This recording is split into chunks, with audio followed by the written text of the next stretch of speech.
Hello there, Vic Benedict here. We're playing God of War Ascension on Titan difficulty, and this is my no upgrade run plus. We're currently on chapter 12 of 30. It is entitled The Oracle's Chamber, and this is the Castor / Pollux boss fight.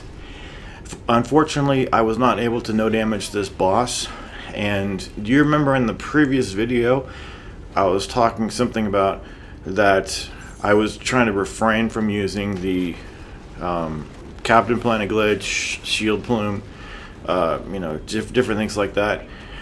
Well, I remembered what I said at another part where this was more for the player and less for me. So I want to get everybody through this as helpfully as possible.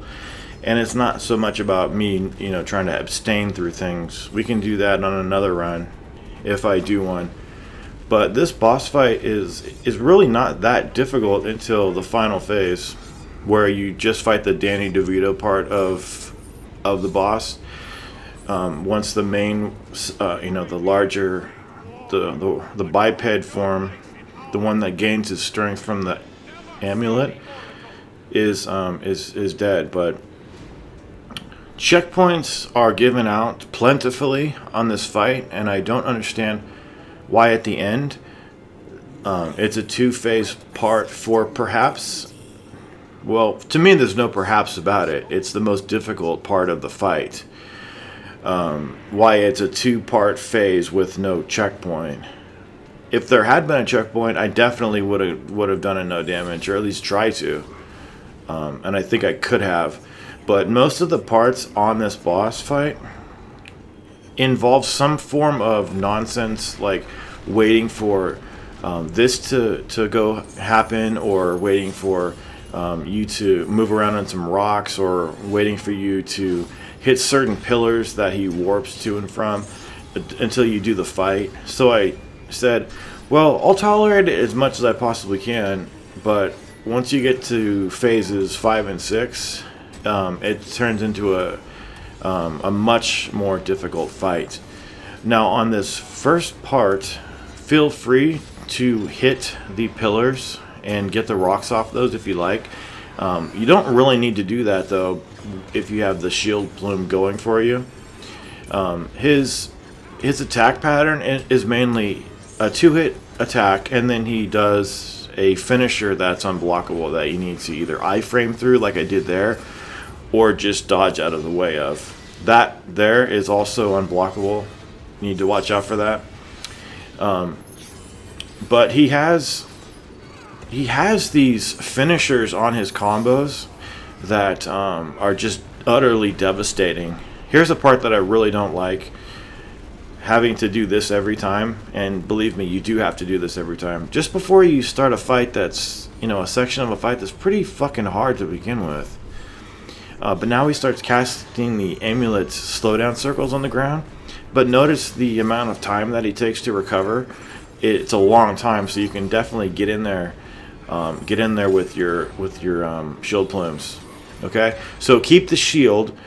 I would say that the shield has a great purpose for shield pluming up until the final phase 6. After that, all the phases are fine with using shield plume, but it just doesn't really work too well on the last phase. But every other phase leading up to it, all 5 phases, the shield plume works really well.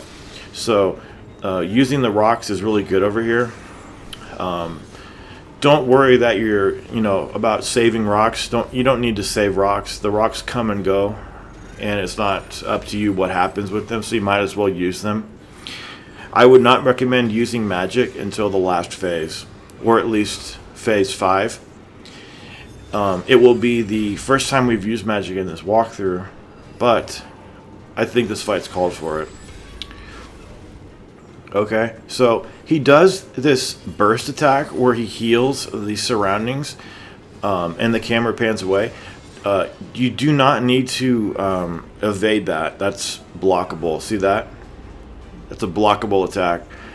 But this is definitely a difficult fight for the reason that his combos are just really devastating. And he's fast too. He's very fast. And he mixes things up in a way that makes it really hard for you to tell what your best move at any given time should be. Should you just stand close to him, block the blockables, and not mess around with the unblockables? But here's a nice checkpoint, but the problem is that you have to watch this every time. Now, you don't want to hit the pillars that are in the foreground because he never teleports to those, so just go over here. I really like the HP of the pillars. It's just 2 square hits or 1 triangle hit. And once you knock him down, he is subdued for quite a long time, but I don't know if this counts as damage toward him. I would like to think it does. But then go in there with your shield plumes and Captain Planet and just start messing him up. This is hard though, really hard, because even though he has a nice one right there where it's all blockable and then he takes a long time to recover, he does another one where he goes up into the air and then slams down. And then later, he has this little coy rapist grab that he does that you can't get out of for anything. And it's damage. So I did every phase no damage. It's just that I did want to use the shield plume because it's just that helpful. But starting at about I don't know, like 20 or so seconds ago, you want to make sure that you're nowhere close to him. It's fine to be blocking his stuff, but you don't want to end up anywhere near him. Like if you're near him, just be careful because he'll try to grab you. And it's ridiculous. There should be a way to get out of the grab. So avail yourself of the rocks, and then here's the next phase. In fact, yeah, just stand at the place that I'm standing now, and this should be the point at which we kill off. I'm not sure which one's which. We kill off, the one that's running around. But once you kill him, and the other part of him. Look at this first person. I don't like that. Get that out of here. That was in God of War 3 sometimes too. But phase 5 is coming up. Phases 5 and 6.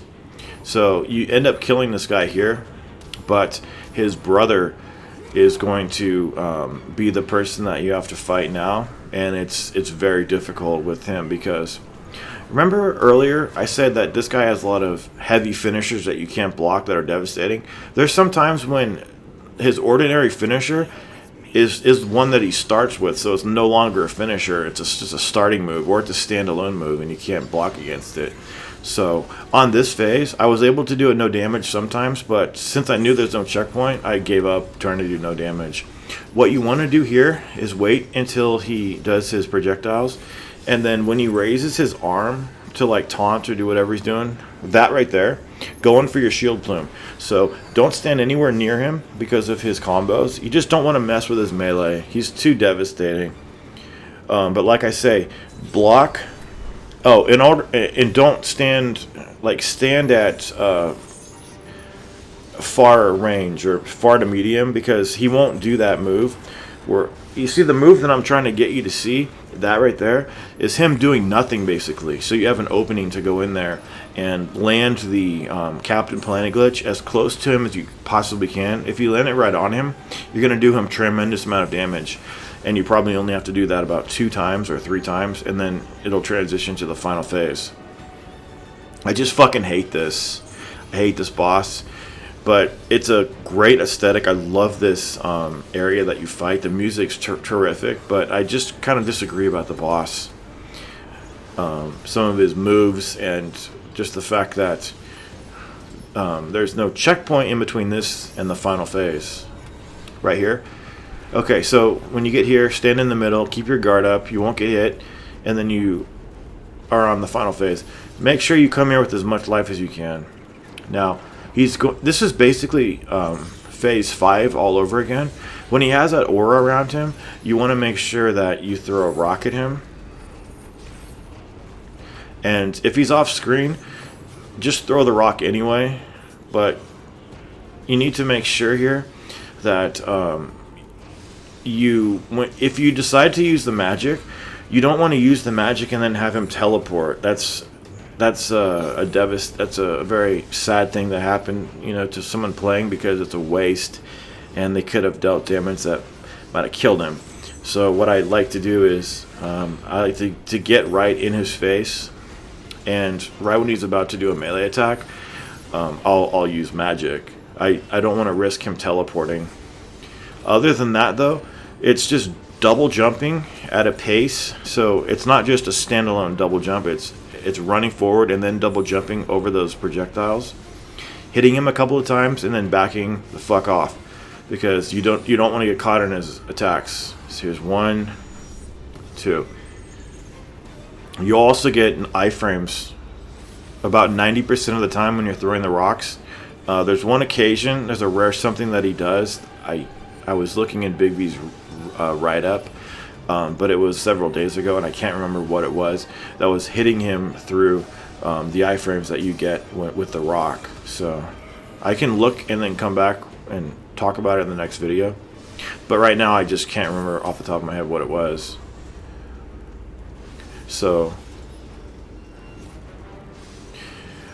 the reason I don't like him too is he's a fucking spammer. But at least he's consistent about what he's doing. Now, you might also wonder, shield blooming is pretty much out at this point because there's just not time enough to buffer the inputs. So what are you going to do with that shield, big boy? Well, personally, I'm gonna chuck it, because it counts as damage, and I'll take any damage that I can get on a spammer, especially after I've used up all my magic and my rocks. And don't worry, we will be fighting a siren pretty soon. The second encounter in the next video, in point of fact. But by then, you will have a shield, because there's one shield enemy in the next fight at the beginning of the next video. So you'll be able to replace that shield. Anytime I tell you to abandon your shield, don't worry, because I have plans for you to immediately reacquire it. Okay? And I'll always tell you that another one's coming. So just block these, double jump over them, hit them a couple times, and just don't mess with his melee attacks unless you can read his tells. But even if you can, the splash on some of them is just ridiculous. So I'm talking about an attack that will take off 3/4 of your life. And sometimes just after hitting him and then rolling back, trying to keep your guard up again, there's a problem of the slow amount of recovery time that this Kratos has in this fucking game. It's way too much.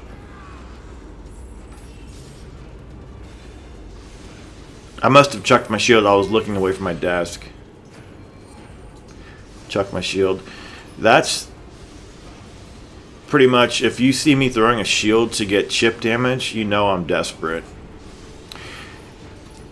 But here he goes. If you want to just go for a T attack when you get over to him, you can, but recovering from that is not as good as recovering from a couple of S attacks. So be careful of that. So with the shield, the magic, all the rocks, the hits that you've done him, he shouldn't take too long to finish off. But this fight was elegant until you started fighting the little scrub on his body. Because the scrub is a spammer, and spamming is frowned on in gaming. I got knocked over there. I'm wondering if I got damaged or if that's pre-scripted. It must be pre-scripted.